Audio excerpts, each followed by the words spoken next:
중국이 최근 수십 년 만에 가장 대담한 수를 두었습니다.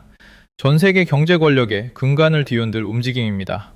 지금 일어나고 있는 일에 주목하지 않으면 어느 날 눈을 떴을 때 완전히 다른 세상이 펼쳐져 있는데 아무도 제대로 설명해주지 않았다는 사실을 깨닫게 될 것입니다. 방금 일어난 일은 어떤 선거보다, 어떤 정치 연설보다, 최근 몇 달간 여러분이 본 어떤 뉴스 헤드라인보다 중요합니다. 우리는 세계 경제 권력 구조의 지각 변동 앞에 서 있으며 그 영향은 여러분의 삶, 직장, 저축, 미래에 영향을 미칠 것입니다. 중국이 미국 국채를 엄청난 규모로 매각했습니다. 지루한 금융용어처럼 들릴 수 있다는 것 잘 압니다. 하지만 분명히 말씀드리겠습니다. 이것은 역사적 규모의 경제 대지진이며 여러분은 이것이 정확히 무엇을 의미하는지 이해해야 합니다. 앞으로 다가올 일들이 우리 모두에게 게임의 룰을 바꿀 것이기 때문입니다. 시작하기 전에 한 가지만 부탁드릴게요. 영상이 도움이 되셨다면 좋아요와 구독 부탁드립니다. 뻔한 말처럼 들릴 수 있지만 알고리즘이 진짜 그렇게 돌아가거든요. 여러분의 작은 응원이 더 많은 분들께 이 영상이 닿을 수 있게 해주고 저도 꾸준히 콘텐츠를 만들 수 있게 됩니다. 감사합니다. 그럼 시작할게요. 50년 넘게 리처드 닉슨이 1971년 근본이제를 폐지한 이후로 미국은 저와 많은 비판적 경제학자들이 달러의 과도한 특권이라고 부르는 시스템화에서 운영되어 왔습니다. 이것은 균형 잡힌 시스템이 아닙니다. 미국이 자신의 능력을 훨씬 뛰어넘는 생활을 할 수 있게 해주는 거대한 구조적 이점 위에 세워진 시스템이며 세계의 나머지 국가들이 그 비용을 떠안고 있습니다. 작동 방식은 이렇습니다. 미국이 달러를 찍어냅니다. 그 달러는 세계 기축통화로 전 세계적으로 받아들여집니다. 모든 나라가 무역을 하고 석유를 사고 위기 상황에서 자신을 보호하기 위해 달러가 필요합니다. 세계가 달러를 필요로 하기 때문에 미국은 즉각적인 결과에 직면하지 않고 이 화폐를 발행할 수 있습니다. 이것은 여러분 집 지하실에 돈 찍는 기계가 있는데 모든 이웃들이 그 돈을 유효한 지불 수단으로 받아들이기로 동의한 것과 같습니다. 이제 어느 날 가장 큰 이웃, 수십 년간 여러분이 찍어낸 돈을 받아왔던 가장 성공적인 사업을 하는 이웃이 갑자기 이렇게 말한다고 상상해보세요. 더 이상 당신 돈 받지 않겠습니다. 금을 쓸 겁니다. 내 화폐를 쓸 겁니다. 당신을 거치지 않고 다른 이웃들과 직접 거래할 겁니다. 이것이 본질적으로 중국이 방금 한 일이며 그 함의는 정말로 엄청납니다. 계속 이것이 왜 그렇게 중요한지 밝히기 전에 한 가지 중요한 부탁을 드려야겠습니다. 이 분석이 여러분의 눈을 뜨게 하고 있다면 지금 바로 구독 버튼을 눌러주세요. 더 많은 사람들이 이 중요한 정보를 발견할 수 있도록 이 영상에 좋아요를 눌러주시고 댓글로 중국이 이런 일을 하고 있다는 것을 알고 계셨나요? 라고 남겨주세요. 이제 계속하겠습니다. 앞으로 나올 내용은 더욱 충격적이니까요. 이것이 왜 그렇게 중요한지 이해하려면 더 깊이 파고들어야 합니다. 세계 기축통화로서의 달러 시스템은 현대 역사상 가장 큰 경제적 왜곡 중 하나입니다. 이 시스템은 세계 인구의 5%도 안 되는 미국이 지구 자원의 약 25%를 소비할 수 있게 합니다. 어떻게 이것이 가능할까요? 미국이 해마다 수십 년간 계속해서 막대한 무역 적자를 단순히 더 많은 달러를 발행하거나 다른 나라들이 사는 부채를 더 팔아서 충당할 수 있기 때문입니다. 이렇게 생각해 보세요. 여러분과 제가 매달 버는 것보다 더 많이 쓴다면 결국 신용카드 한도에 도달할 것입니다. 그러나 미국은 40년 넘게 연속으로 생산하는 것보다 더 많이 지출해왔고 결과에 직면하는 대신 세계의 나머지 국가들이 미국 국채를 사면서 이러한 생활 방식에 계속 자금을 대주었습니다. 중국은 역사적으로 이러한 국채의 가장 큰 외국 구매자였습니다. 최고점에서 중국은 1조 3천억 달러 이상의 미국 국채를 보유했습니다. 이것은 멕시코나 인도네시아 같은 나라의 전체 GDP보다 많습니다.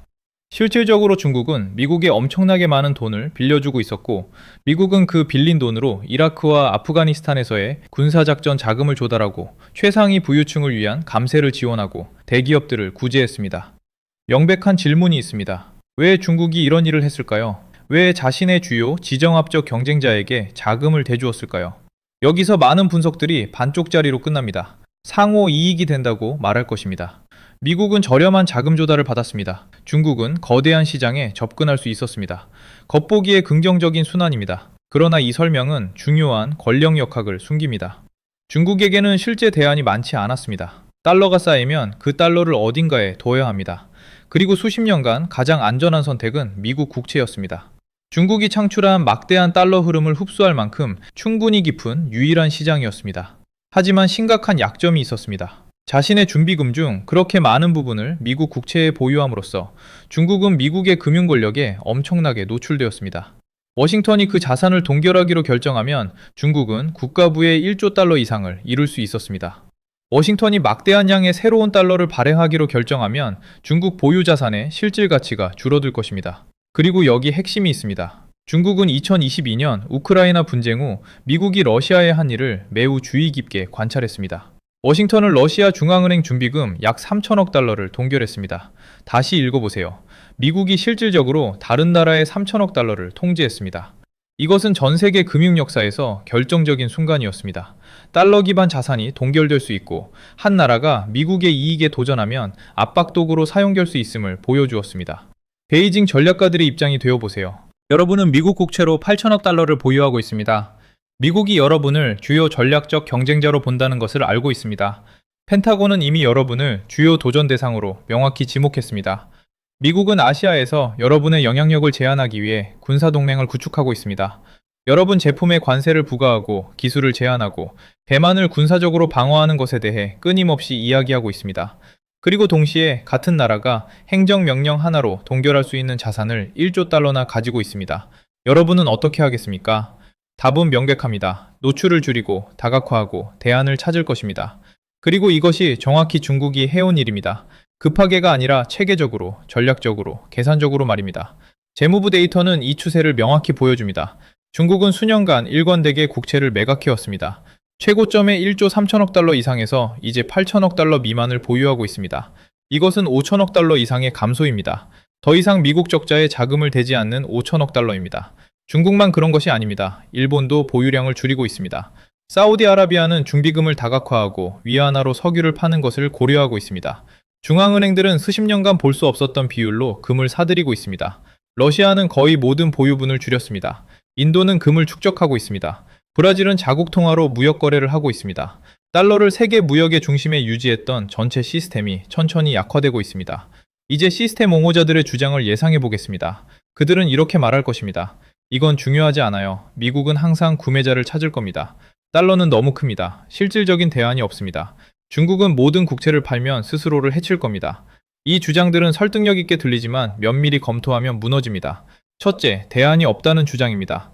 이것은 20년 전에는 사실이었지만 이제는 아닙니다. 중국은 체계적으로 대안을 구축했습니다. 자체 국제 결제 시스템인 CIPS를 만들었습니다. 본질적으로 스위프트의 중국 버전입니다. CIPS를 통해 중국은 워싱턴이 통제하는 시스템에 의존하지 않고 국제적으로 돈을 이동할 수 있습니다. 중국은 또한 국제 무역에서 위안화를 적극적으로 촉진해왔습니다. 수십 개국과 통화 수합 협정을 맺었습니다. 세계 주요 도시에 위안화 청산 센터를 설립하고 있습니다. 그리고 아마도 가장 중요한 것은 이 모든 것을 금으로 뒷받침하고 있다는 것입니다. 중국은 수년간 세계 최대 금 구매국 중 하나였습니다. 정확한 수치를 공개하지 않지만 모든 추정에 따르면 수천 톤을 축적했습니다. 왜 금일까요? 금은 미국 국채에는 없는 속성을 가지고 있기 때문입니다. 동결될 수 없고 제재받을 수 없고 마음대로 만들 수 없습니다. 실질적이고 유형적인 부위입니다. 내일 미국이 중국의 모든 달러 자산을 동결해도 그 금은 여전히 가치를 유지할 것입니다. 둘째, 중국이 국채를 팔면 스스로를 해친다는 주장은 단기 전술과 장기 전략을 혼동합니다. 네, 중국이 모든 국채를 한꺼번에 쏟아부으면 가격이 떨어질 것입니다. 하지만 중국은 그렇게 하지 않고 있습니다. 수년에 걸쳐 점진적으로 매각하고 있습니다. 패닉을 만들지 않으면서 노출을 줄이고 있습니다. 불타는 건물에서 뛰쳐나가는 것과 조직적으로 대피하는 것의 차이입니다. 같은 결과에 도달하지만 훨씬 적은 피해로 말입니다. 중국은 훨씬 더 큰 전략적 함정을 피하는 것을 의미한다면